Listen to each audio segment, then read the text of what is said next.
de domingo. Na parte de domingo, os efeitos do pecado.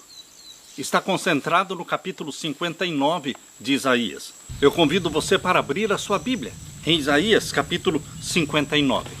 Queridos, o grande obstáculo que impede que Deus ouça os pecadores e os ímpios não é o pecado. Não é o pecado em si, mas é o pecado acariciado. É o pecado consciente. É o pecado voluntário. Este sim impede que Deus ouça as nossas orações. Nós lemos aqui em Isaías 59, versos 1 e 2. Eis que a mão do Senhor não está encolhida, para que não possa salvar, nem o seu ouvido agravado para não poder ouvir. Os ouvidos de Deus estão abertos para o seu clamor, para a sua súplica.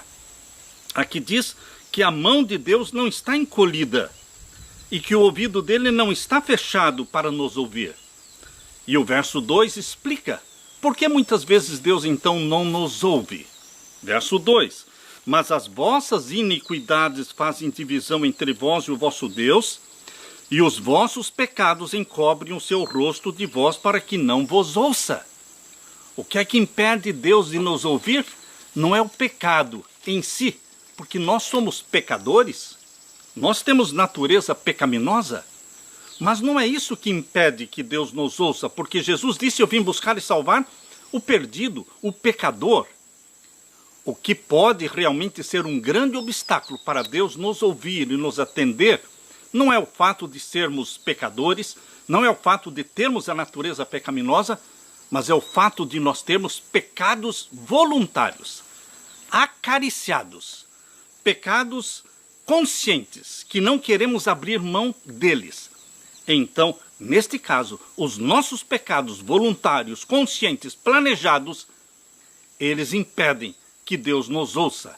Deus escolheu ignorar seu povo, não porque esse fosse o desejo do seu coração, mas porque as iniquidades faziam separação entre as pessoas e o seu Deus. Exatamente como está em Isaías 59, verso 2.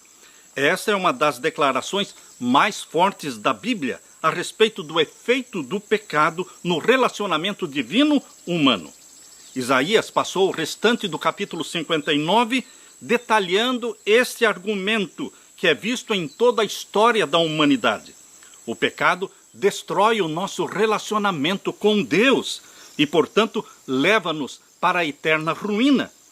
Não porque o pecado afasta Deus de nós, mas porque o pecado voluntário, nosso, consciente, nos afasta do Senhor, nos faz fugir do Senhor.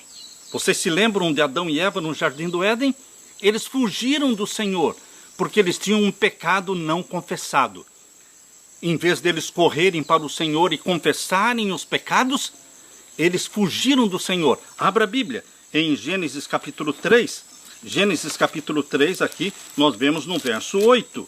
Gênesis capítulo 3 e o verso 8.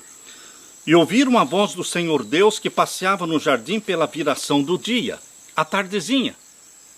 Na hora do pôr do sol, é quando acaba um dia e inicia outro dia. Segundo a Bíblia, é assim. Foi nesse horário que Jesus, o Deus Filho, porque o Deus Pai nunca foi visto por ninguém. Toda a comunicação entre o céu e a terra é através do Filho, Jesus. E ele apareceu lá no Jardim do Éden na viração do dia. E aqui diz que Adão se escondeu e a sua mulher também da presença do Senhor Deus entre as árvores do jardim. O pecado consciente, o pecado voluntário, ele nos separa de Deus.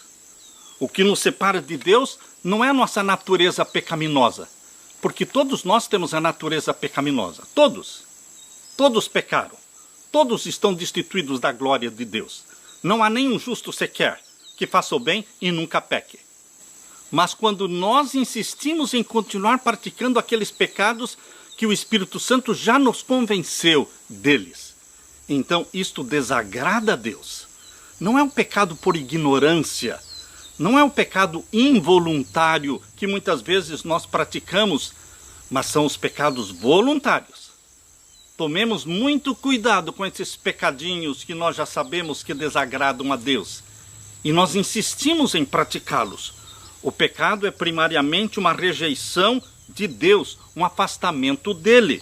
O pecado nos separa de Deus, não porque o Senhor não alcance o pecador. Certamente, toda a Bíblia é praticamente o relato de Deus buscando salvar e alcançar o pecador, mas porque o pecado nos leva a rejeitar a obra de Deus a nosso favor, a sua oferta divina. Por esta razão, é muito importante que não toleremos nenhum pecado voluntário em nossa vida. Quando você pede para que o Espírito Santo lhe mostre os pecados que você tem e que estão impedindo o seu relacionamento com Deus, o Espírito Santo vai mostrar sim. O Espírito Santo nos mostra e o Espírito Santo nos dá também o arrependimento e o Espírito Santo nos leva à confissão e ao abandono desses pecados. Queridos, bendito seja Deus em sua misericórdia.